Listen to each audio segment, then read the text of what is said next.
And we are back. Everything is Pro Wrestling Podcast, episode 12. Let's go. Okay, we nailed. I actually remembered that one this time. Nailed it this time, and apologies. Listen, we got the episode right this time. Let's hope we get the audio right this time, because sometimes, like last couple weeks, the audio has been bad. So I'm just trying to figure that out. I don't know if I need to talk into the top of this microphone. If Flanny needs to, we're getting there. If you have some recommendations, if this is your expertise, we would love for you to swing by and get us all hooked up. Right. Yeah, because as it stands right now, we're just making it work. We're doing our best. Yeah. But we are back, full squad here. Mike D, Flanabam, Flanny, the Kayfabe cousins. Good to be back, fellas. Always. Absolutely. Always. Another Favorite week. part of the week. Yeah. Best. Absolutely. You get to recap some stuff. Also, do want to acknowledge 25 years ago today, lost Owen Hart. Yes. Over the Edge, 99. I've been seeing a lot of tributes on social media, a lot of, former wrestlers, current wrestlers, former referees, talking about that day and how just devastating it was, and still is bizarre. Like, even hearing the stories about it, there's a few clips going around on TikTok of like when like Jeff Jarrett and like Deborah right afterwards did that promo. It was a live promo. Yeah. You know what I mean? Like it wasn't a pre-recorded, so they basically just watched what they didn't know to be a deceased. Owen just rolled right by by them and completely shaken up, and then had to go right out to the ring. So I also just always a bizarre remember. thing. I always remember Jerry Lawler goes into the ring, and he always tells the story about how he saw Owen giving a thumbs up, and he thought, "Oh, he's okay." Yeah. But apparently, just I guess like his body just Yeah. torted to that, so like he completely misunderstood. It's what was like happening. what do they call that? Fencing position when a player person gets knocked out cold, the body clenches up. But I mean it's overall just it's 25 years is also it's hard to fathom. It's been 25 years. Obviously, when you think back in like 99, okay, where was the business, what was going on? But like, I still have vivid memories of watching that pay-per-view and hearing, Jim and Jerry Lawler coming back and them saying, "Listen, guys, this is not a part of the show." Like, I remember those words exactly. And obviously, being kids, we might not have known better at the time, but I also think we had an inkling enough to know, okay, well, they don't usually say that. Right, Clearly something is up. I certainly at the moment didn't think it was that fatal. No. I didn't think it was anything to that level. I thought it was just another injury or something that goes wrong. But heartbreaking stuff. Like you mentioned today, a lot of folks sharing stuff. I saw our good buddy Jimmy Corderas share a clip that he had talking about, and he was in the ring, literally inches away from the fatal accident. So it's always wild to see, and I think it always speaks to Owen as a person and the wrestler, so respected, so overly respected. Obviously, the Hart family and that name comes with a certain level of cachet and respect, but the way folks spoke about Owen in the ring, outside of the ring, the river that he was, all the different things that he brought to the business. And I also think, there were so many more iterations and so many different things that he was going to do if he had the opportunity. Even at that time, I know he was doing the Blue Blazer gimmick, but I'm thinking about his run with just different tag partners and the Slammies and all the different things around that same time. I think he really was ready for another really cool push that obviously we never got to see. So thinking of his family, thinking of his folks and friends, and also just the impact he had on the business. Yeah. I mean, I was just saying, I think he's somebody you can make an argument for as like possibly the best person to never be world champion. Yeah. Like he's definitely in that conversation at least. Yeah. I mean, he just didn't get a chance, and heading into what we would consider like almost the peak of the Attitude Era for WWF at the time. 99, financially speaking, is was the up until recently was their most successful year of all time. Exactly. So you figure he was stuck in that Blue Blazer gimmick. I think it was Steve Falls from Wrestling Inc. I think he's with. Don't quote me on that. That was the clip I saw of Jimmy Corderas. With Steve Falls. And he mentioned how he hated Owen Hart as a kid, appreciated him more as an adult, which means he was good at his job. Right, exactly. Because he'd always played a heel. Exactly. He was never really a guy that you wanted to root for, and he pissed you off. Yeah. Mm-hmm. But he did it because he was good in the ring. So good. And he just had that annoying... that younger brother. The little energy. brother, Bret Hart. It's perfect. Like, Bret Hart was like the... he was like the epitome of like, the business comes first. Like, you respect everything about this. And then you had, Baby Brother, basically the same way, but more of like, but nobody pays attention to me, type of I attitude, can get away with these things. And he was on his way, man. He was on his way, and I think that we would have seen. But even like moving forward, I know this is, but it's 25 years. But even moving forward, like it would have been so cool to see like what would have happened with Bret Hart, you know, and Owen. Like Bret, obviously the injury with Goldberg separate from what happened there, but like could the relationship have been mended with Shawn Michaels sooner? Right. And Vince sooner? That's what I'm like. Could he have come back in a different role? Yeah. Maybe he never gets kicked by Goldberg. Right. There's so many things that we would see Owen Hart in the WWE Hall of Fame today. Oh, 100%. If those things didn't go down and happen that way. Maybe the two of them are down at the Performance Center. Yep. Yeah. Yep. I can totally see Owen being a hell of a teacher in that capacity. Look at Natty and and it's just sad. It's just it's a shame. It's sad to think of, and it's not a good memory at all, but it is worth talking about because so consequential to so much of our fandom and the business and so many, I think, people who are wrestling now who might have picked up things from Owen, and because again he was so good and so underrated in the ring. Like you mentioned, I didn't like Owen as a kid because I wasn't supposed to like Owen because he was so good, right? And that's why you appreciate it as you get older. But there's so many wrestlers you can see picked up things from Owen, whether they share it or not. You can see those little idiosyncrasies in so many different guys. I mean, perfect example, Kevin Owens. Yeah. Like he literally picked Owens as the last name because of Owen Hart. He named his son Owen because of Owen Hart. He says he never wants to be Intercontinental Champion again because just like Owen Hart, he's won it twice and for the exact same amount of days. Wow. Like him and Owen Hart have been the exact same amount of days as IC champion. That's which is why Kevin Owens never wants to win it again. Yeah, that's actually really that's a cool little right? That is awesome. Cool little like tidbit there, but yeah. It's rest in peace, Owen Hart. Yeah. And I do hope that one day, I know it's easier said than done. I hope that one day he does end up in the WWE Hall of Fame. Again, not consequential to how any of us look at his career whatsoever. No, definitely not. But obviously very deserving. So I'm hopeful that at one point somewhere down the line those fences can be mended and what rightfully should happen happens. Yeah, and maybe now that Vince is gone, that's what I'm thinking. Yeah, the change in the regime. Owens, widow blames the most. Maybe now she can start to mend fences and make that happen. Maybe not. Who knows? You know what? Honestly, I don't blame her whatever way she goes. Wants. Like whatever she wants, 100%. 100%. Whatever they want to do. Yep. They've definitely earned that. So, but yeah, no, it's bittersweet anytime you see this because like then you get the people sharing the videos and the clips of his highlights and some of his great matches and great moments and so either way wanted to at least make mention of that now that it's been 25 years. Also, it's been 24 years since my favorite album of all time, Marshall Mathers LP, dropped 24 years ago today as well. First album I ever bought with my own money. And it was on cassette. I bought it on cassette. I went to Skippy White's. Shout out to Skippy White's. I didn't have enough money for the CD. It was like $2 more. So I bought the cassette, and that was the first I ever bought with my own money. I'm so proud of myself. Love that album. Do we go really off topic here for a minute? Sure. Maybe for a long We're going. Did you guys see Apple's top 100 albums list? Yeah, we did. Yeah, we saw it. I know you guys were talking about it today. Yeah, I have some thoughts on the. I don't know how you guys feel about it. I think many do. This is obviously a wrestling pod, but the three of us are all music. This is Jim Johnson approved. Yeah. Right. Music aficionados. We all have our favorite genres, favorite artists, favorite albums, blah blah blah. But I brought it up on my morning show today that.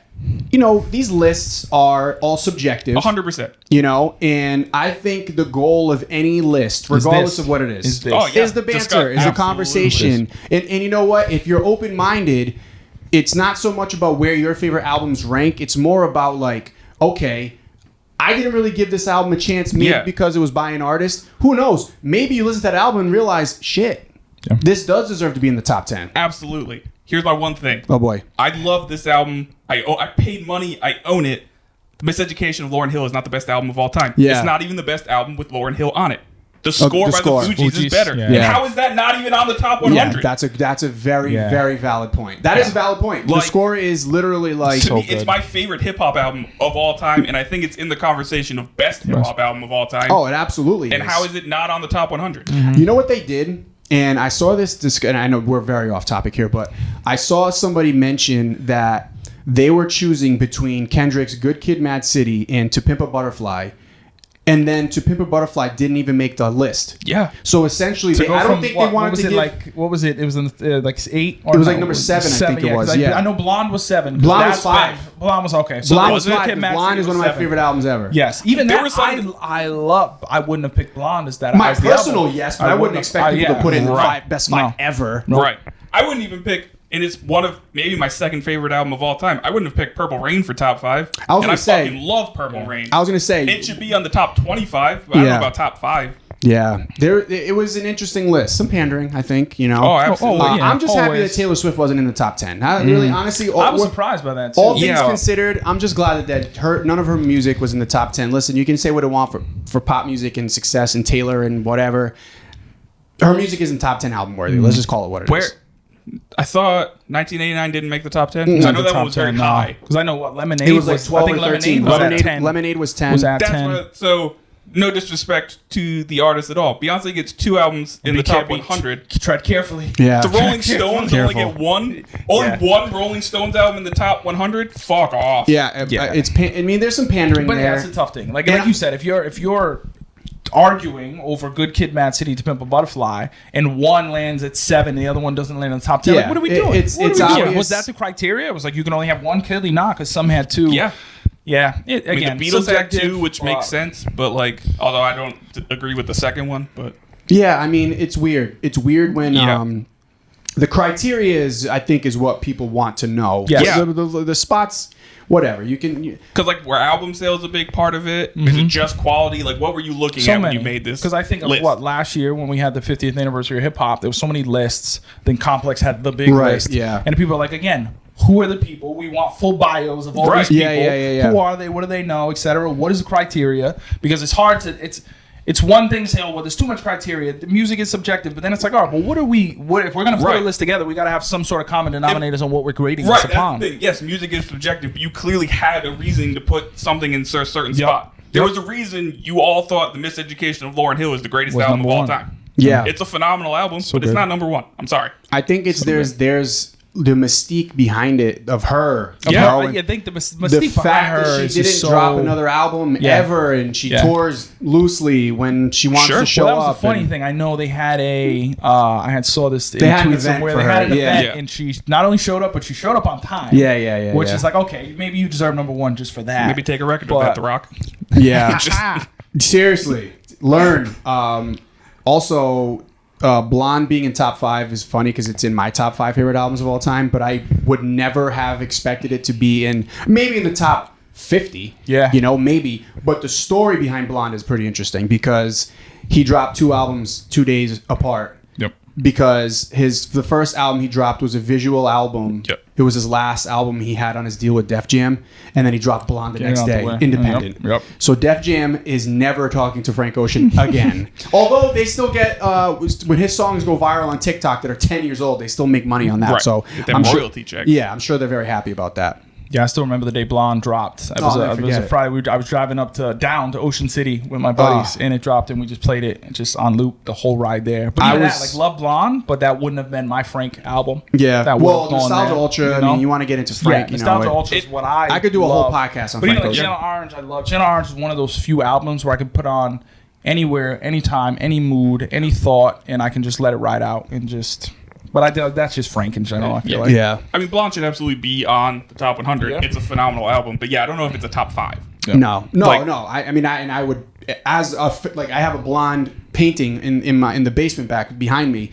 But no, interesting stuff though. I mean, hey, it's provocative. It got us talking. It gets the people going, man. Also, not putting Jeff Buckley's Grace is just a big mistake. Granted, it is my favorite album of all time, and maybe I'm a bit biased, but it's also fucking phenomenal. It should have at least been on the top 100. Yeah. Get it together, Apple. Maybe we should have set this up so we could have cut a full promo. I know. A full promo. Damn, we got time.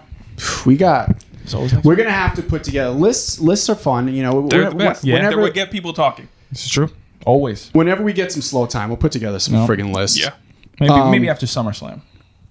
Or maybe going into SummerSlam, maybe we do our top SummerSlam matches. Yep. Okay. As a teaser. We did it for Mania. Yeah. Also, they're in Cleveland. They are in Cleveland. There's certain Hall of Fame located in Cleveland. Fuck yeah. I didn't Could even be a put nice that little together. crossover there. Well, good thing you brought up SummerSlam, Flanabam, because we got some SummerSlam news today. But it's not for any time soon.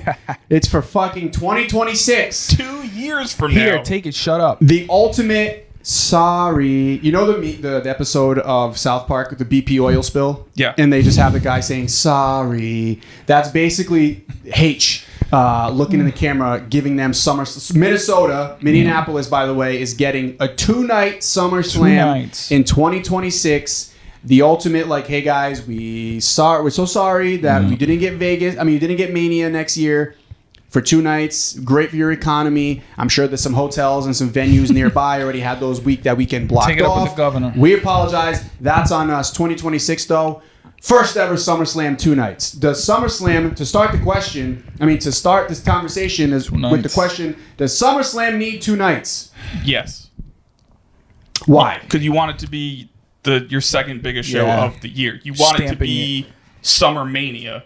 So make it 2 nights, make it big, put high profile matches on it, make it feel like Mania 2 for the year. Mm-hmm. Okay. Now, not Mania 2, the event, like the second Mania that year. Right. Just to clarify. Well, it's interesting because I think that they kind of wanted that, right? There was some loose conversations. I don't know if there were ever anything on the record, but I remember that there was some stuff going around about how they wanted, like Nick Khan, Triple H, like they wanted to make SummerSlam essentially the second Mania, the two biggest events of the year, right? WrestleMania being your 1A, SummerSlam being your 1B, which unofficially is now, right? But my question is now, when it comes to 2 nights at SummerSlam, right? We're very much aware of how deep the roster is at this point in time. We're very much aware that the writing and the stories are in a great place. They're capable of it, right? But what does that do for your year-long stories? Like your Mania to Mania builds, right? Because right now you have like your bloodline, build, essentially is going all the way to next Mania. Right. What does that do in between? Because do you want people to think anything can actually happen at SummerSlam? Like any changing of the guard, any changing titles, because normally you're looking at Mania as being your like climax. Yep. Crescendo. So to me, SummerSlam now kind of becomes the start of next Mania. Okay. I think that could be how they start doing it. So you think there's some Mania especially leftovers? With Mania being pushed back later in April, Right. they're so close, and I totally Valid. get they're the 2 biggest ones for the longest time. We've known they've been the 2 biggest ones for the longest time. I personally looked at Rumble as the second biggest. It's more fun. It's just more fun. I also feel like the timing, like you mentioned, it's like boom, Rumble. Now we're set going into Mania, and we already have it going. I think that's what they're thinking is like it's close enough to where we can set it, or if we need a reset. If something goes wrong, if someone gets hurt, if there's something that comes up, this can be our reset button. Bail from what we started at Mania. Now we're going to this from SummerSlam. So I think it's partially a get out of jail free card, but I also think to your point, maybe it's like we're going to slow up. I don't know what that means for the PLEs between like a Backlash, like the things between Mania and SummerSlam, if those change. All international, probably. But that's what I'm thinking is like it's kind of, I think it gives them an out to go multiple ways. Because to your point, like when I think about it too, Mike, I'm like, is that what's ever really going to happen? Are we going to get the big moment? Are we going to get that? I think they're trying to set it up to where they have that in play if they need it, like that kind of get out of jail free card. And also, I think to your point, they probably feel so confident in the stories and the things that we can give someone main event at SummerSlam that we know isn't ready for Mania. But if they prove it at SummerSlam, now we can potentially slot them in at Mania. Or now, because you said it, like, are we going to get title changes at SummerSlam? Like, we kind of look at SummerSlam now, like, we're not going to get a title change because they're going to do something at Mania, where now that SummerSlam is going to be 2 nights, we might look at it more now as like, oh, this could be where they put the title on so-and-so. This could be where they do this. And then Mania is where like a rematch happens and it goes back to somebody else or something. And it now makes it more unpredictable, in my opinion. And they're now in stadiums. Yeah, well, they have been for the past few years. But they were in like baseball parks, right? No, the 2021 was at Allegiant Stadium. Oh, 2022 that's right. Okay. was at the Titan Stadium, and last year was Ford Field. Okay, and this year it's going to be at the. All right, maybe I was just misremembering that, but like because SummerSlam wouldn't be at baseball stadiums; those are kind of occupied in the summer. Yeah, but they can have a road trip. Road trip once in a while. They do it. They do it in San Antonio every year in basketball. That's fair enough. But no, I just it's interesting. The 2 nights thing is interesting. The fact that it's 2 years out is interesting. That's where the hell is SummerSlam going to be next year? Right, and it's not going to be 2 nights. Right. What the fuck's going on in Minneapolis next year that it can't have SummerSlam? That is the funny part. What's also just hammers home the fact that we all know it obviously, like you mentioned, Minnesota alluded to it, is this like, we fucked up, but we take it, shut up, like, but also we're not going there next year, but like just shut the fuck up for the next 800 days. You saw how much the city of Philadelphia loved having WrestleMania there because of its economy. 2 nights, it was incredible. It was like and it helped prepare them for hosting for the World Cup. And there's something else that's going there. Maybe they doing Copa America? No, I don't know. There was something else that they're preparing for. Another big event that they're having there, draft. I know, maybe not the draft. I don't know. There's something happening there. Regardless, the city of Philadelphia visiting an Eagles game. Right, yeah, the city of Philadelphia was ecstatic to have WrestleMania, as any city is, because of what it brings to the city's economy, the tourism, right? Like, I'm somebody who went to Philadelphia. I'm like, shit, I'll come back. Yeah.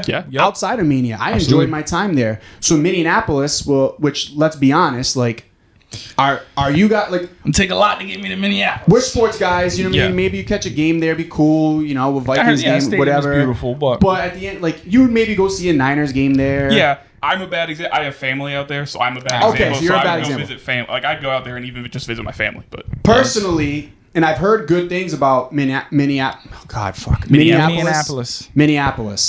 How do you say Worcestershire sauce? Worcestershire sauce. Worcestershire. I just Worcestershire. Worcestershire sauce. Worcestershire. I just say Worcestershire. Yeah, Worcestershire. It's kind of like Worcester. Right. Well, that's how they spell it, but it's fucked up.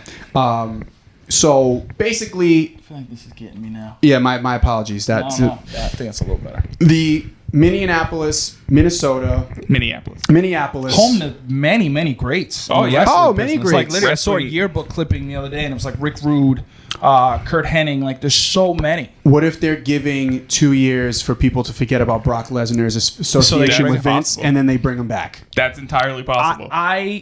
That's totally possible, but I would be a betting man that we're going to see him before SummerSlam 2026. Like, I think so too. I can't fathom. But it could be that's maybe where they could want be where it goes to in the have Hall him of Fame in 2 years, and that's then where they want him to have the main event, and they want to wait till most people really forget about it, put him back in the main we event. don't actually think Brock Lesnar's gone forever, right? No, like, we don't. God, no. Like, Vince, no, yes. I mean, there was Brock, fucking rumors that he was going to be back as of Mania. Yeah. Listen, So- this is an industry, Or even SummerSlam as well. Yeah. So I don't. you know, be it's back. not like he's an unnamed And also, former. smart on his behalf. He's just in his fucking Montana ranch. Not a word from him. The only way you should handle something like this is just go shut the fuck up somewhere in a corner. Also, based on anything I've ever heard about him, this is what he wants. This is normal. anyway. Like, Yeah. Just regular loves- he just Thursday loves to for be him left anyway. alone Yeah, Yeah, anyway. and He's his like, fuck daughter is like a fucking was it shot put? No, Yeah, I think she does. Track, shot I put. think it's track and field. Track- But I think she yeah, also shot. wrestles too. She sure looks. yeah. She does. She is walked out of her literally dad's Brock's face, so twin. walked out of his face. So, and he, you know, I mean, whatever. I feel bad for any guy that goes out with her. Yeah. Well, not even for Brock. Yeah, that's what I'm gonna say. For Not even her. for him. She 'Cause will of her, hurt them. She will fuck you Yeah. up. No, She's she- like Ivy Nile, but like 6 inches taller. She Yeah. has to marry like a Viking, like an actual Viking. Yes, like a legit. Now Minnesota Viking. no, like a like an legitimate actual Viking. Viking. Yeah, That's funny because her dad wasn't. Yeah. that's Yeah. true. He was. Yeah. And but Like Lizzo. I was gonna say, Like I was Lizzo. thinking of who was it? Was Lizzo? Oh, I'm not even gonna talk about her. How we bring it all back to the music. Everything is pro wrestling, folks. Everything is always pro wrestling. But yeah, interesting stuff with the SummerSlam news. Mixed in also with the news about TKO merging UFC and WWE live events. Can somebody explain this to me? I vote for you. Yeah, please. I can't. Okay. But I can tell you Because I have no idea what the fuck that means. I trust you it to make means something that up. a bunch of people got cut today. Yeah. And I think that's why, because they merged, so some people were like, well, you're not needed anymore. Oh, so shit. you're good. I think it's supposed to Like be talent? like... No, not Oh, okay. like the Like people back who... end, all the back so end like, Oh, I gotta Yeah, check yeah, it on yeah. my So person. WWE had If you're their doing own marketing live for events WWE, you're also people. doing it for UFC now. had their own live events people. that They sucks. merged, so they got rid of people that were excess. I don't know if they were on WWE side or on UFC side. I just know they got rid of. interesting. I gotta go to people, my unfortunately. LinkedIn and see if my WWE people are still employed. shit, that's That's unfortunate. possible. That's Although- the shitty part about these mergers and things. So I don't think it's like communications people. I think it's people who would like set up live events at towns. Well, set yeah, up, those like, are the people I deal PLEs. with. All right. Because when they come to Providence, these are the people I communicate with, you know? But not like set up interviews like the people that set Set up like the they ring call and they octagon. call the dunk and go, hey, we want to okay. do Raw here. Amp. They call the amp. They call How dare that you. we want to. They call Madison Square Garden and say, hey, we want to do a show here. Okay, I think okay. that's who it was. They call Minneapolis. They Say call 2 years from Minneapolis now, and we say, want to do a "You're show gonna get there." SummerSlam. Or they get really creative and they start merging UFC cards with WWE That's what I cards. thought. Well, Because this is the first time I 'Cause heard this. that'd I've be been a sick. little out the loop, and I was like, wait a minute, am I gonna get fucking like NXT Underground? All Yeah, right? Like, is yeah. that what we're getting essentially? so according to Dana White, The in Rock a is doing a sense, UFC movie. We're kind of gonna get. By the way, I want to come back to that Oh in a yeah, second. that photo. Yeah, holy shit, that makeup department already won an Oscar in my opinion. But Oh, The Rock, yeah. Yeah. according to Dana White, pretty soon they're gonna start doing his stupid fucking slap thing. Oh Fridays. my god. And then Saturdays are going to be... That's got to be a money laundering fucking business. So it has to, because there's no way he's actually But, like, what athletic commission Yeah, is approving the ones that be like cha-ching. Yeah, exactly. In Vegas, I think they've only done. But like, come on, bro. Like, I can watch more than 5 minutes of this and be like, this should not be I fucking can't even get illegal. through 5 minutes. Like, Yeah, it's I bad. see 2 slaps. I'm like, fuck, No, man, it's the thing. You all know. Like, we all watch boxing, UFC. We can enjoy it. And then you have those people like, oh, it's such a brutal sport. It's this and that. It's like, okay, I understand. I understand you watching this person. Like we talked about the fencing, polls earlier and seeing that and being like, wow, how is this?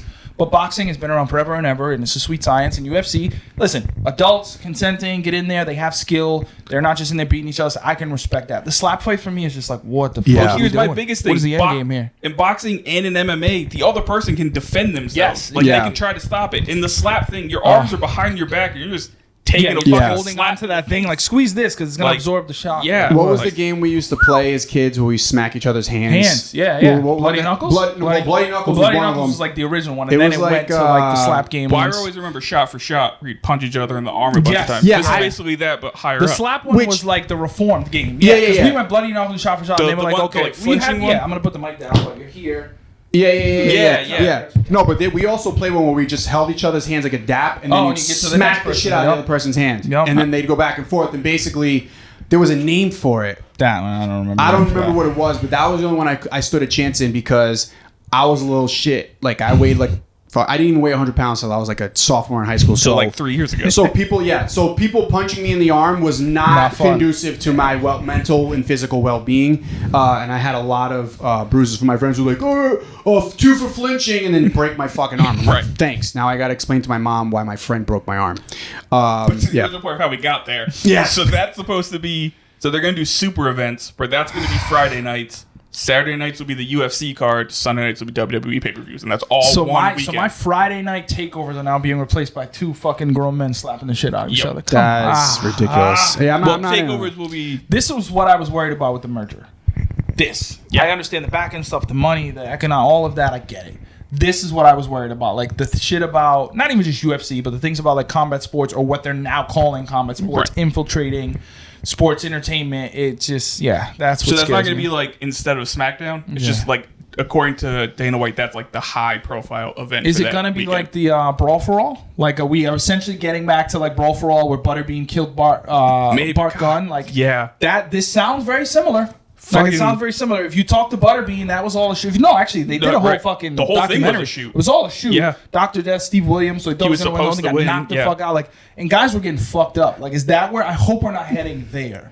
No, because like that was okay in the mid to late 90s. That shit wouldn't fly. So now. from what it sounds like, they're not going to do like UFC things or do the stupid slap fight thing. It's going to just be, that's the event that happens Friday. UFC is the event that happens Saturday, and WWE are going so just back to cashing Sunday. in on the weekend, Exactly. And getting everyone under TKO, one a roof. TKO weekend once a month.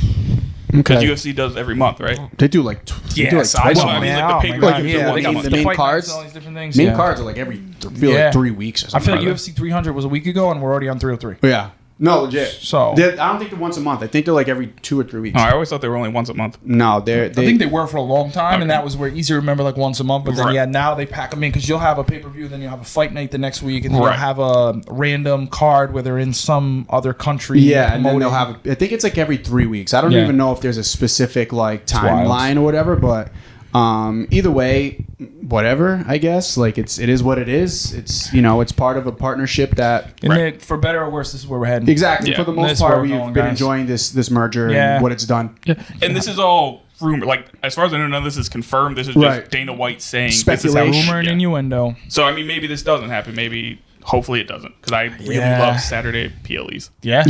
They're and the best. Speaking of which, another great segue by Flanabam there. This weekend, King and Queen of the Ring going down in Saudi Arabia. Hey, that's progression, folks. The fact that they allowed a PLE that has the word Queen in it. Queen. Yeah. It's amazing. Shaping up to be a pretty good one. Yeah. I don't really... So here's my one big gripe, and it's a question that we had last week that we got our answer to. It is now no longer for the WWE and the WWE Championship and the U.S. title. Nope. That has been removed. Logan Paul pulled a heel move, removed his title from contention for his match against Cody Rhodes this weekend, and I hate it. Yeah, because it's now the most sure. I mean, it was pretty known before, but now it's at like least 1,000% Cody's winning. Yeah. But I also don't like. Why make it for both titles to begin with? If that's what we were gonna do. If this is the end game, it's not like it's not like the contract was actually drawn up the wrong way, but it's just like you knew where he was going. If there was gonna be a payoff, there should have been a bigger payoff than that. I was not feeling it, and I feel like it's really diminished the match for me. I'm sure it'll still be good. They'll put on a good show and everything will be great. But the stakes are now different. The stakes have removed the real excitement from this. But it's also a Saudi show and whatever. Although according to Triple H today, they've added stakes where the winners of the King and Queen of the Ring will get title shots at this year's SummerSlam. There you go. Which that's good. I like that. I like that a lot as well. And it makes sense because you got Gunther as one of the finalists, and then Friday Night SmackDown, which by the time you see this will be tonight. Randy Orton and Tama Tonga, which obviously we're expecting it to be Orton. So you're setting up for a Gunther versus Orton. Excited for that. King of the Ring final in Saudi Arabia this weekend. That is going to be dope. Yeah, also, I'm excited for that. How the fuck could Gunther beat Jey Uso? Jey Uso, you would have thought he was going to win the whole world and win everything. The way people were talking about him, what's going on here?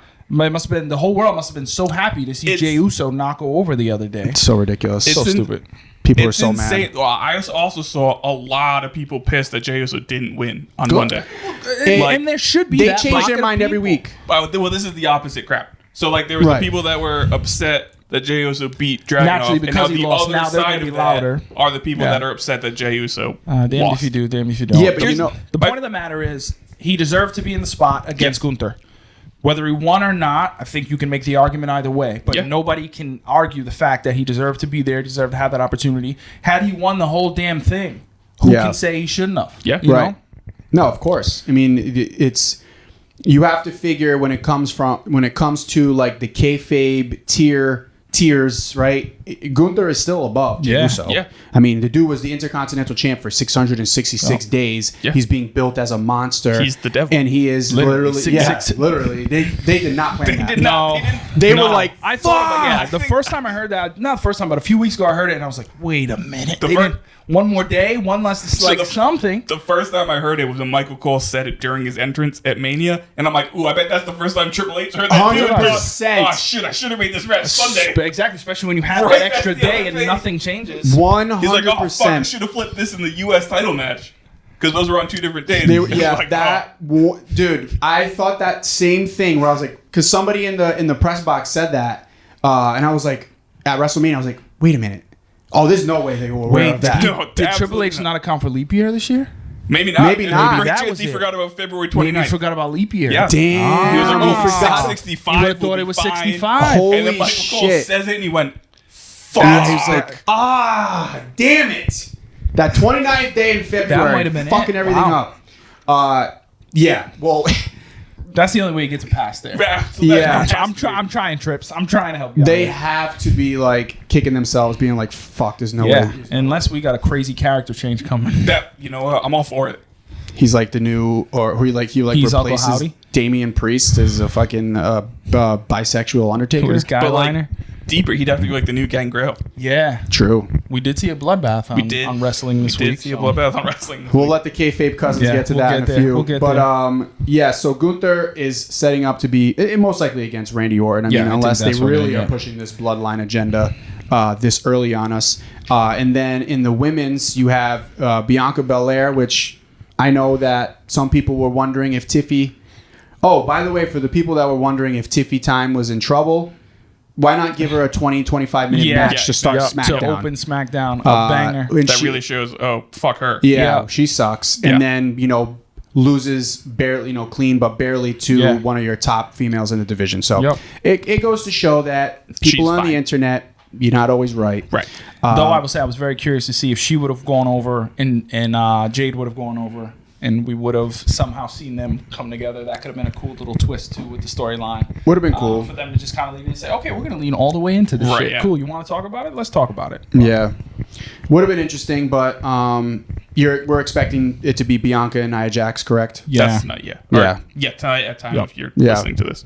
Yeah, I think so. I was interested the way that Jade and Nia went. The match ended with a disqualification. Yeah. I think they were obviously thinking, okay, we don't want Jade to get pinned. She can't Exactly. lose. Yeah. You can't have her lose, obviously, but also clearly they want to push Nia. Jade's got the tag belt, so it didn't work. So I thought, even though I usually hate those, those Right. sorts of disqualifications, you knew it was coming, and I thought they did a pretty good job of still building them both up. They both look strong as hell. Yeah. The cool little moment with Jade's daughter was really, really good. I thought Nia handled that. Everyone handled that well. Even the little girl handled that well.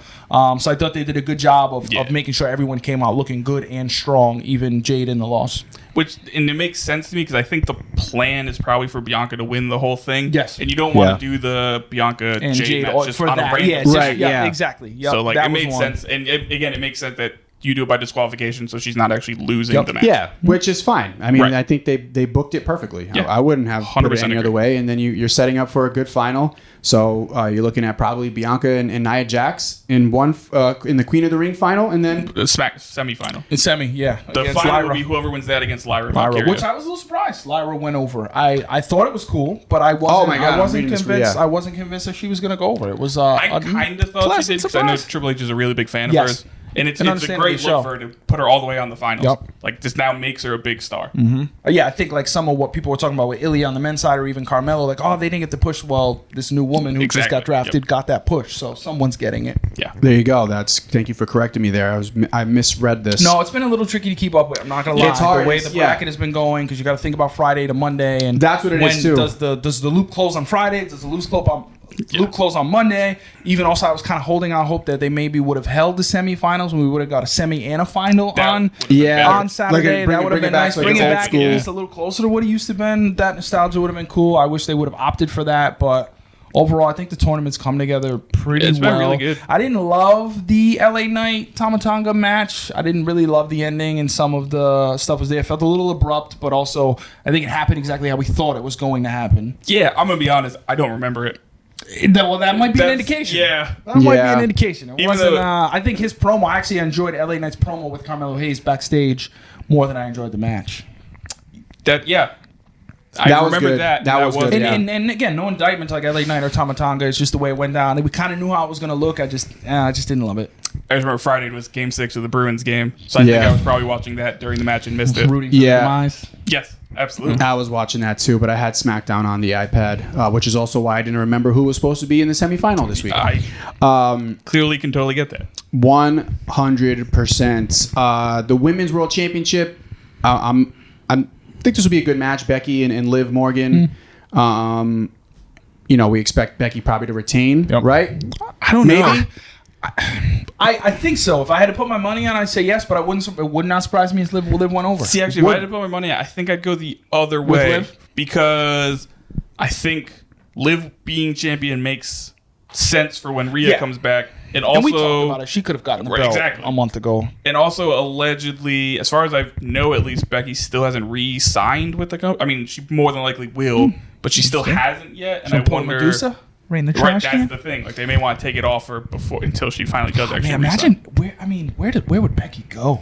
Can we even fathom Becky anywhere else in the WWE? Obviously, there's no shortage of places she can go. She can be a superstar. Right. But I visually can't fathom it. No. I No. cannot see it. So you're right.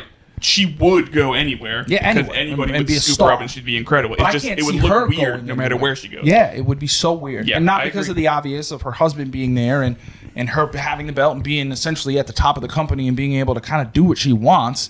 I just can't even fathom her in another company. Especially because she's one of the big part of the women's revolution that WWE went And through. I think a lot, like obviously, Sasha went and became Mercedes. Right. That even that still feels weird that to me. felt Yeah. weird at the time. It still kind of feels weird, but I think Becky would even be another level. It would, I yeah. think there's very few people these days who I'd be shocked and legitimately surprised. Becky would be one of them to see them go. I agree. I don't see her ever leaving. I don't see her or Seth ever leaving. No, I don't either. I just think Yeah. that they'll do anything to keep them, regardless of fatigue, right, of certain people. I don't think Becky nor Seth have the ego that somebody maybe like an Edge has. Yep. Where Edge was like, hey, you're not giving me what I want here, so I'm going to go to these other guys. Which is essentially what he said recently in an interview where he was like, I just didn't feel like I fit in. Interview. But he didn't. correct me if I'm wrong. Did he lose really ever when he came back? Like he didn't lose much. When he came back to WWE, like Judgment Day run, he lost a couple. He times. lost a triple threat to Bryan and Roman at Mania 37.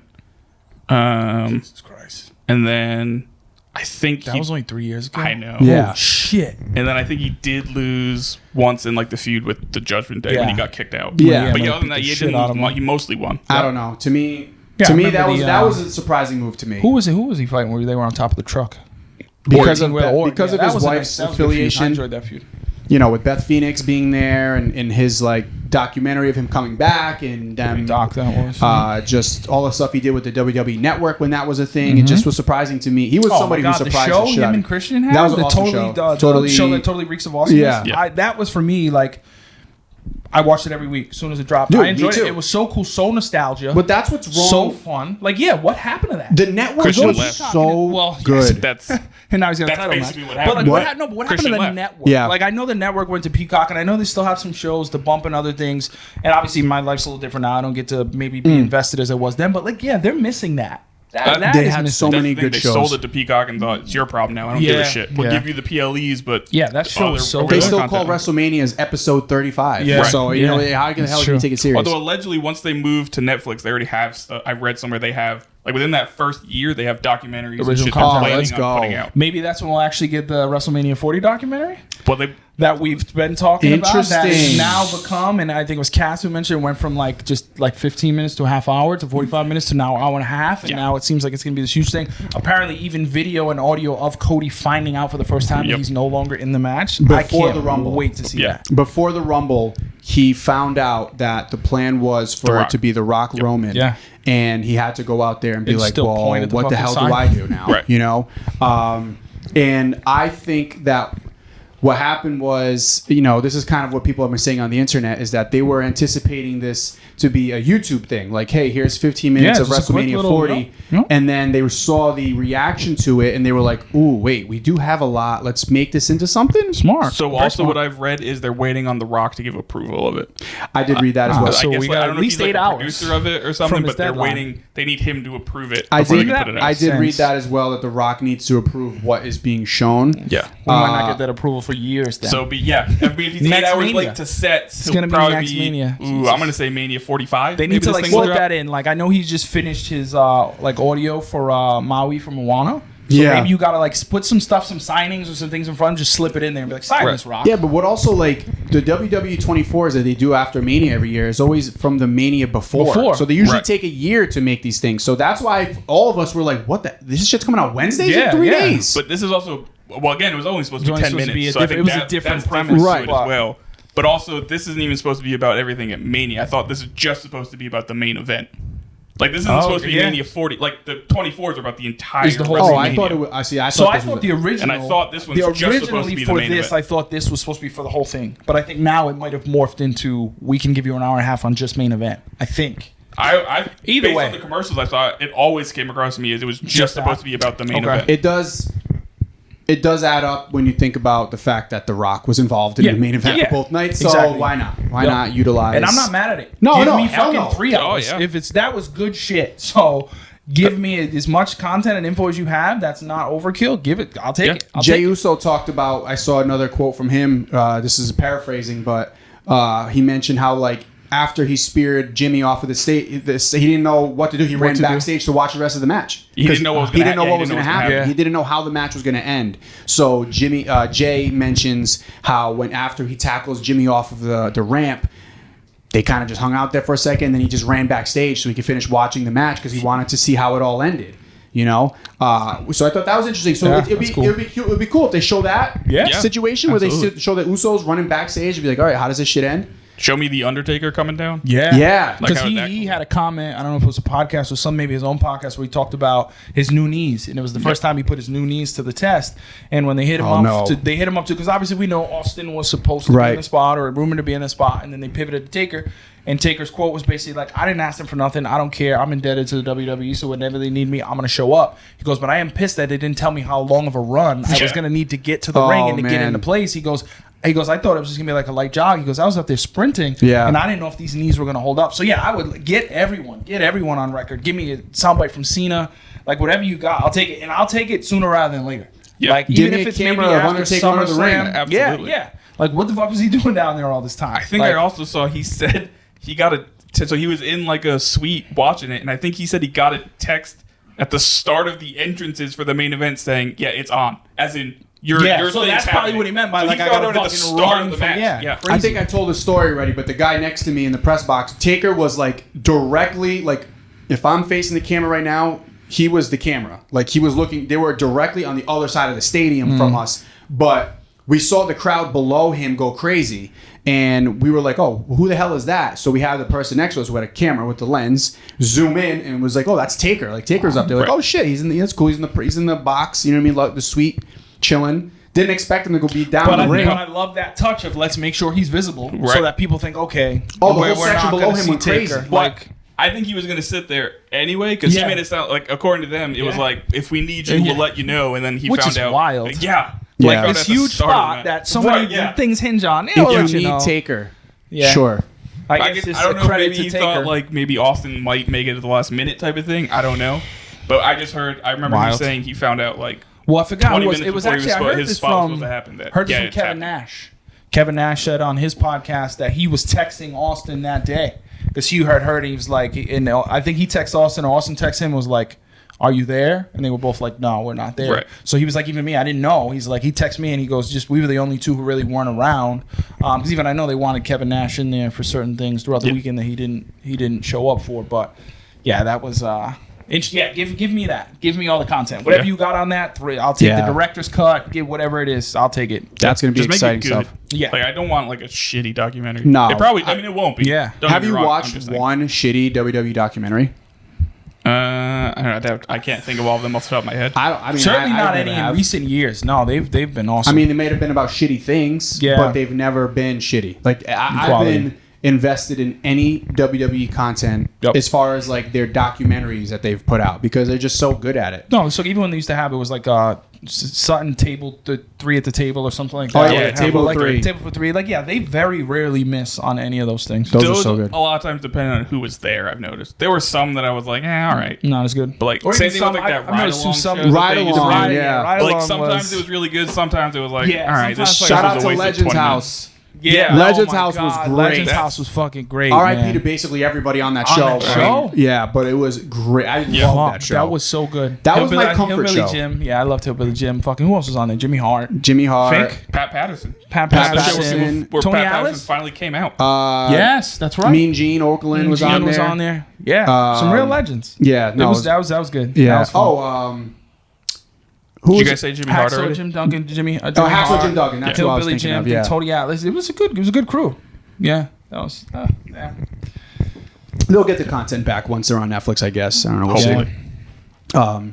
So yeah, Some King weird and Queen of the Ring this Stranger Things weekend. crossover. That hell yeah, We're excited for that. We know we like a good afternoon PLE. Yeah. You know, I'm not mad at it. absolutely not. And then they posted the artwork also for Clash of the Castle, obviously with Drew McIntyre on the cover of that. That's coming up too. That's in June. No, Yeah, sneaking that's- So up. that's only Sneaking. like a few. It's like June 5th, Like 3 weeks 15th away. or Yeah, 16th, it's like whatever 3 that weeks away. Saturday is. So it's not like it's that far away. That makes things very interesting though, because June 15th. it's more than likely gonna be Drew versus Damian Damian. for the title at Clash of the Castle. But if Gunther wins at King of the Ring, he'll face one of them at SummerSlam, Yeah. which then means probably Priest, because Punk's probably going to be healthy by SummerSlam, and there's no way they're not going to do Drew Punk at SummerSlam. Okay. Fuck, I love it. So Damn. then So many ways, does but Punk this is cost- good. This is great. Does Punk cost Drew the title at Scotland? Again? Or do we get the real swerve on Saturday and Orton wins, and then we get Orton Cody at SummerSlam? Because I don't think that one's going to happen. Because I think Orton and KO versus Bloodline has more. Yeah. Definitely More has mileage more. And to it. and I want to see that. Damn. Like Yeah, I would exactly. much rather have them as It the tag means team. more, yeah. Orton and Cody's it'll be fun, but there's not much there. No, Yeah. I mean you can kind of There's try not to much there. tag into the legacy thing. Yeah, but that's like really what you could do with it. But even that, is you're not- reaching at that point. Yeah, Yeah, and I don't. And then also one of them's got to be heel. That's Orton, what I'm saying, and that's what I was obviously, going to say. He would be the heel, but he's certainly as far from a heel as he could be right Right. now. So I also feel like damn. Orton in this stage of his career just works better with not the guy. You know, like think about how many times you saw Orton, Cena. Like we didn't want to see that anymore. You know, like I mean, the man's a 14-time champ. Yeah, like he's seen it all, done it all. Like I to just that point, like where he's at. Like I'd rather see him tag. Like when he was with Matt Riddle, it was great.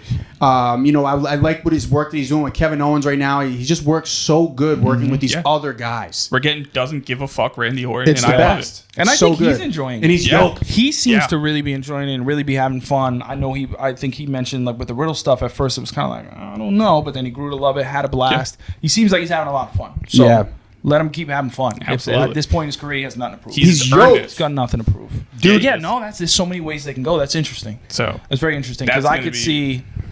Like, give me Drew and Gunther at SummerSlam too. Right. But then who's gonna like?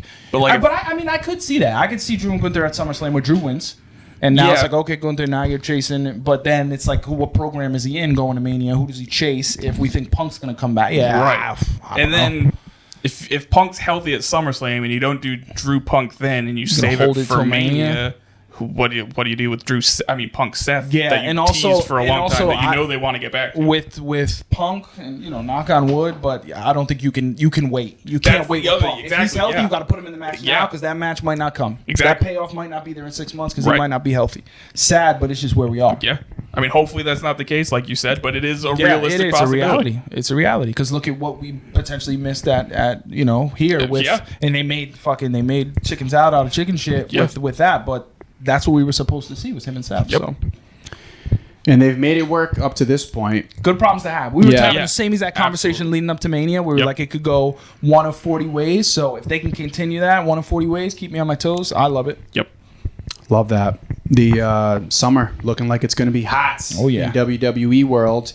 And then to kind of wrap up the King and Queen of the Ring stuff from this weekend, triple threat match for the IC title. Sami Zayn, Gable, Bronson Reed. I think it'll be a good match. Yeah. I think it'll be interesting. Do you guys predict any swerves here? Do you predict any the title change or do you think Bronson's eating the pin? I think Bronson's eating the pin for sure. And I think we're either going to see Otis turn on Chad. Yeah. And that's going to start the Chad breaking away from Alpha Academy and joining with the Creeds. Yep. Or Otis fully embracing it and helping Chad become the new IC champion. I think it's going to go one of those two ways. Yeah, because this past Friday, Monday threw a little wrench in where I was like, okay, Otis, he's not gonna, and then he did. I'm like, so he's still teetering, but obviously we know it's coming sooner or later. So I could see something where he comes in, tries to help Chad, it backfires. Yep.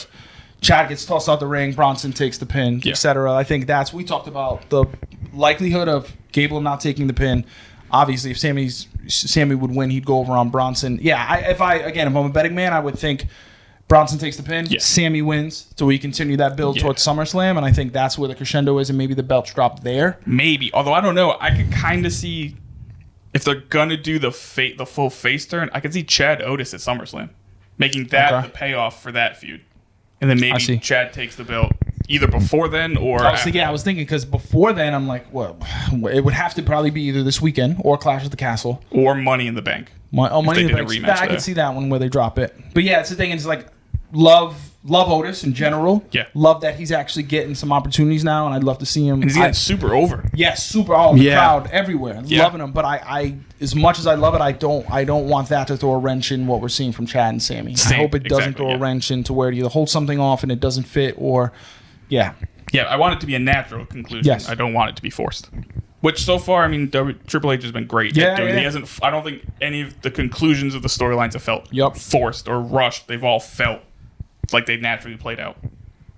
Good problems to have. Exactly. Good problem to have for sure. I think Sammy retains. Yeah. I do. I think Sammy retains. I think there's gonna be a lot of fuckery around it, but I think Sammy retains. Very good, and we kind of already given our predictions on whoever wins the King and Queen of the Ring, who will get those title matches. But the other interesting thing that's happening this week is somebody that Flanabam is a huge fan of. Fan of her music. That's right. And her brand as a whole. Sexy Red is going to be appearing on NXT this Tuesday night. That's your girl, dude. Yeah. The musician? She does she's a rapper, hip hop. Yeah. She's music. The music star. Is star the right word? Is she in that She's level? starling. Okay, all right. I I'd just want to say make sure. she has a twinkle right now. Yeah, exactly. Yeah. Really She's just a depends baby- on how she's the a hell baby she does. star. As her number one fan, I just want to make sure I'm getting all my facts correct. Correct. Yeah, no, it's good. That makes sense. You don't want to upset the sexy Reddians. Redditors? Right. Yes, I like that one. The Sexy best. Redditors. Sexy Redditors. Yeah.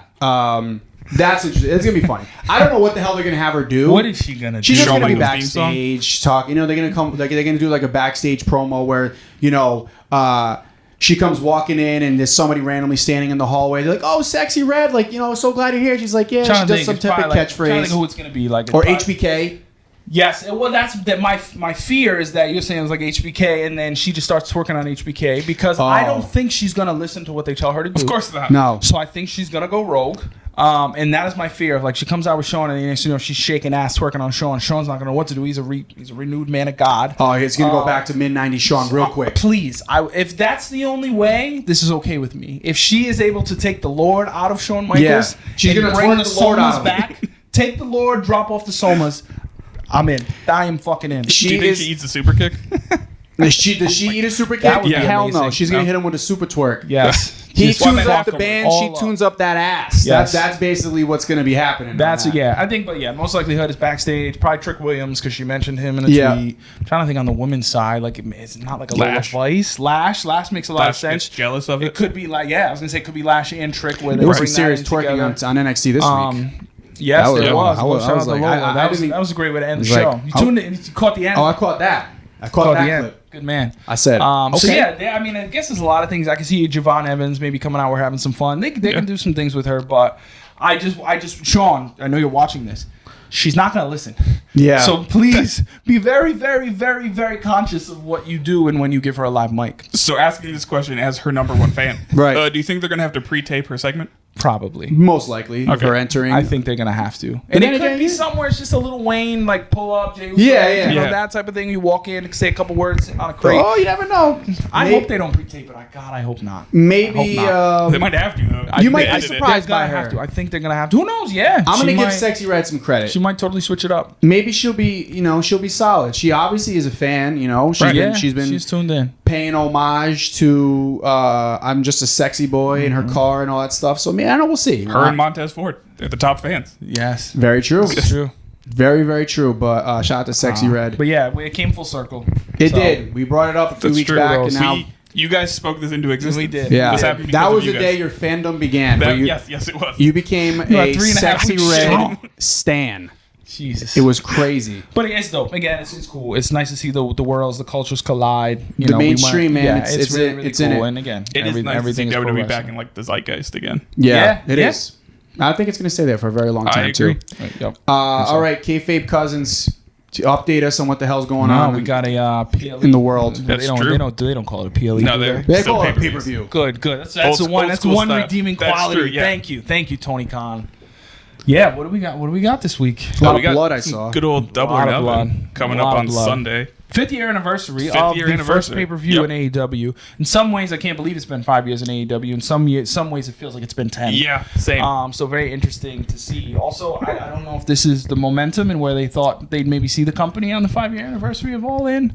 But kudos to them. Yeah, I mean, to be fair, they ran a show at Wembley Stadium. Yeah. They're gonna go back there again this year. 82,000 So people and they got there in at that point 4.5 years. Yep. Like that is Yep. impressive That's to huge. get there that quick. Huge. And to do a second one in their 5th year Mm-hmm. is impressive.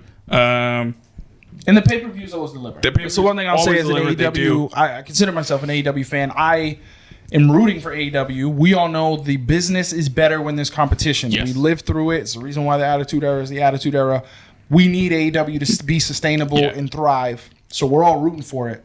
But the one thing they do exceptionally well, typically, and they do run extremely long, but the They- yeah. pay-per-views always They deliver. do always look. Outside of that, though, is there anything you're actually excited for about it? Because I I'm know, having that's a the sad hard part. time. I'm saying this and I'm building it up, but there's not one match. There's not one the thing. match. There's the not other- one. At Revolution, you had Sting's last match. Well, That made it really good. I will say the world title eliminator, Takeshita That- and Moxley. that will be cool. I think that's going to steal the show. Yeah, I don't. Like, I understand it because you're not going to do the title, another company's title match on your pay-per-view. I don't love that it's a title eliminator. I know. Because it probably more than likely means Takeshi's going to win. We got to get Takeshi on this card because he's been absolutely killing shit and having matches of the year, and John Moxley. So let's put them together. Right. But I also look at it now as like, well, this is also a way we can have Takeshi to win and not piss off New Japan because we just put their title, their top title on the guy. And I can absolutely see Moxley being cool with that. Oh, 100%. See Moxley. I will do the job. 100%. I will do the job. I will say they also added 2 matches that totally could have just been collision matches. Like they're gonna do the Beretta Cassidy. Did they add that match? They added that last night. So all right. So then 3 matches. Ooh, excuse me, because they added that. They're doing an FTW triple threat match between Jericho, Hook, and Shibata, I believe. So totally could have just been on collision. And then they're also doing Bullet Club versus Death Triangle for the 6-man tag. Also could have just been on collision. Yep, 100%. Absolutely. They went from an 8-match card to an 11-match card, and they didn't need to. And that's where they kill themselves. Yes. It's like 8 matches is already probably too much. WWE just threw out 5 at the last PLE, and it was a banger. You don't necessarily need the 8. I think 8's a perfect amount, though. With pre-show. 8's... Yeah, exactly. Okay, you throw 1 or 2 on the pre-show, and then you have 7 or 6 on the main card. That's a perfect average a half hour, 3 hours with the... Yep. And then you're not ending your show at 1 o'clock in the morning. The only good thing is thankfully it's Memorial Day weekend. So. It sucks, and it's even less. Well, no, it affects the fans, but it's just like the performers. It's not fair that you're the main event and you got to go out to a crowd that's dead because they're literally sleeping because you've had them out here for 6 fucking hours in their seats. So that's the tricky part. Yeah, I think one of the matches I'm really looking forward to, Ospreay and Roddy. Yeah, Strong. That's going to be a really good match. I think Roddy Strong looks great. Put the belt on him. He looks really, really good in the ring. He has great command over everything he's doing right now. So I think that one could be a really good match. I think the match will be really good, but I don't know how I feel about the outcome of it because either you're having Ospreay losing, which doesn't make sense either. But I don't want him with that. But you put that title on, it feels like a step down for Ospreay. The belt looks beautiful. But it's not where he should be positioned in the card. No, he deserves to be alive. And again, maybe it's a build, and they're like, we're going to give him this belt and just let him be a champion here. Let him kind of cut his teeth in AEW as a champion. I get it, and it makes sense, but also the way you've pushed him thus far indicates something different. To be a top guy. Mm-hmm. So that one, Tony Storm, Serena Deeb. Yeah. I don't have any. That just came out of nowhere. Anything. There was this hilarious back and forth between Brian Alvarez and Dave Meltzer. I don't know if you guys saw it, but apparently they had like a back and forth on their podcast where they were arguing over how AEW does heels and baby faces. And I don't really listen to Wrestling Observer. I have no issues with Brian Alvarez or Dave Meltzer, but it is what it is. But Dave Meltzer was like, well, you don't need real baby faces and heels. They can change by the week and who they're wrestling. And he's like, no, what the fuck are you talking about? Like, you need a heel and you need a baby face. You can have a heel like Stone Cold Steve Austin who's going to get reaction as a baby face, but they have to be positioned and their mannerisms and gimmick has to be. And Meltzer's like, no, it can change every week. And he's like, use Toni Storm as an example. He's like, one week she comes out and she's getting beat up by Serena Deeb, who's doing all these heel things, which was what happened last night, but she's the heel. So it's like, what are you doing? You're really kind of setting her up for a failure because now she's in this uncertainty week to week. And I totally agreed with Alvarez because I'm like, you can't build a business like that. I think that's another AEW thing that they're just not getting right. Yeah, it also feels rushed. Mm-hmm. Like they only announced that match 3 weeks ago, give or take, and like now we're doing it at the pay-per-view because even you need a women's title match at the pay-per-view. Yes, and it's like Serena Deeb comes out of nowhere, and Cornette said it really well. He's like, this Mariah May, Toni Storm, Luther thing was gold. Yeah. And you took something that could have been a 12-month thing and you packaged it in 3 months. Yeah. Like, for what? Why? Right. You didn't do anybody any favors. Like, I do still think that's the payoff, but I think they're running the risk of it being too late. Yeah, like, I agree. This would have been the perfect time to do it now. I was we talked about this a few weeks ago, all in on Toni Storm and everything. I've lost some luster these last few weeks. It hasn't been the same. It hasn't hit the same because I don't know that they know what the fuck they're doing. It just feels like it's a week-to-week thing with the women's division. With the other women's title match, Mercedes and Willow. I think we both talked about that. What we want to happen isn't going to happen. Nope. I don't know where they go after that. I'm interested to see. I'm really, really, really, really hoping that Mercedes just leans completely into a heel turn on like a full, complete, crazy heel turn to maybe make this feel a little better. But what I would love to see happen is a full heel turn, and maybe she even loses by like disqualification, and it sets up a rematch down the line, so that way Willow gets a longer run with it. And then Mercedes can win it in a rematch somewhere else. I wouldn't mind that. That would be cool. But give them like a 20-minute match where they kill it, and then at the very end, Sasha loses control. I wouldn't be mad at that. I wouldn't be mad at that and at all. To keep the belt on Willow, I think she's deserving. And then Anarchy in the Arena should be interesting. That's how we kind of ended last night. Also, I want to see the list of Bryan Danielson's last matches and where Satnam Singh was on that list. Yeah. Was he at the top of the list? How the fuck does Satnam Singh get one of Bryan Danielson's last 6 matches? I get what they were trying to do. Well, not last matches. Last matches of him as a full-time wrestler. As a full-time wrestler, yes. Which hopefully is not the end. But also, not going to count any of these chickens before they hatch when it comes to Mr. Danielson. Exactly. So. That's a valid point. But yeah, allegedly he says he has a year left as a full-time wrestler, and then he's going to start doing a part-time thing. I think they mentioned, and I don't think we talked about this last week. I think I might have saw it in the interim, is potentially him and Nigel in Tacoma. Yeah. So I know You think they're not All In? So I think All In. We did talk. Yeah, All In makes so much sense because of where Nigel's from. Also, they were supposed to do it last year, but Danielson got hurt. So clearly Nigel's there. Nigel just fucks with him every week on commentary. Right. It's amazing. Yeah. So I think we're building. So All In makes so much sense, but I wonder if because it's such a, we didn't think we were going to get this. And I don't know what other opponents are out there that would make sense for Danielson to end with in Tacoma. Okay, that makes sense. To me, that's how I would do it. You do Nigel at All In, and you do Samoa Joe at Tacoma. Wrestle Dream. That makes sense. Assuming he resigns, allegedly his contract's up before, a week before All In. Could he come back to either company? I would love to see him come back to WWE. What if he went TNA? That would be fucking sick. That would be nuts. I would actually love that. That would be cool as fuck. Bryan Danielson and TNA, cool fuck yeah. That'd be cool as Even fuck. For a 2-month run? Yeah, just to say fuck it. Fuck him and Josh Alexander in a match? Yeah. Fuck yeah, sign me up for that. I honestly, whatever he wants for him, I think we all support it, obviously. If we can see him wrestling still. I never once thought of that, but I want that 100%. That would be cool. I'm glad you threw that out there. That would be cool as fuck. I would embrace the shit out of that. Yeah. That'd be nice. That's what we do. Camera dies. I don't even know if you can see me right now. I hope you can. You're in. But that was none the wiser. Oh, one last Darby. thing. A flamethrower showed up on Dynamite this week. Why a flamethrower? And also, I will say, kudos to Tony Khan for dropping him off. Yeah. Because it was a very nice, subtle way of Tony Khan being there and playing a position, but not saying a fucking word, not an awkward stance. Just drive the car, drop him off, and go. Yeah. Yeah, the flamethrower thing was weird. I saw that. It was hilarious. I saw that and I was like, okay, do you just stay? It's like Brick standing there with a grenade in his hand. Right, yeah. It's like, what are you going to do with that? You're going to murder people with fire? You're going to set them on fire? Why are you doing that? Tony Khan in Anarchy in the Arena really wants to light somebody on fire. Because was it last year or 2 years ago where fucking Eddie Kingston came out with a giant thing of gasoline? Yeah, the gas was pouring everywhere. Never actually. Tony Khan really, I think, his end goal for the end of AEW is to have somebody be lit on fire. The pay-per-view's in Vegas, but where in Vegas? MGM Grand, I think. Okay, so I'm trying to think of do they end up on the strip? Anarchy in the Arena. No, they'll stay in the arena. I think. That might be the next thing. They might be fucking. And I know it's funny because I remember you guys talking about Siegfried and Roy. One of them is definitely dead. Are they? Yeah, one of them died. One of them died from that bite.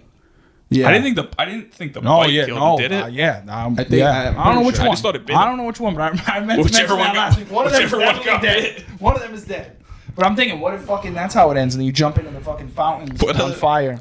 What a full circle for this week's episode. Hey, perfect way to end it. That's been burning a hole in my brain last 2 weeks. Let's make this part. R.I.P. to Siegfried or Roy. Yeah, all respect. Yes, exactly. And probably that tiger. And at this point, maybe they're both gone. I hope not. And don't fuck with lions or tigers or whatever the hell. Or bears. Oh my. Oh my. This will be a good way to end it because this will make editing for me a lot easier now that the camera is dead. But make sure you continue to like, subscribe, share, tell your friends, share it with your friends. Views have been consistent.